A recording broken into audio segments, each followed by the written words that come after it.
The strategic experts in Pakistan completely rejected this bizarre AUKUS defense partnership between Australia, Britain and US and termed it as US and its Western allies Cold War and zero-sum game mindset based on undermining and suppressing other countries.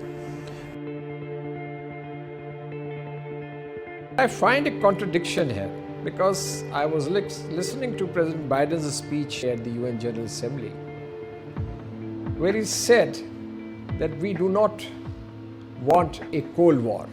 But these moves and these initiatives are contradicting that position and that stance, because what America is doing is introducing new technology, nuclear technology, sophisticated technology, which impinges on the principles of non-proliferation treaty. And as you know, Australia is also a party to this, South Pacific nuclear-free zone. So I think this is really a negative development in that sense.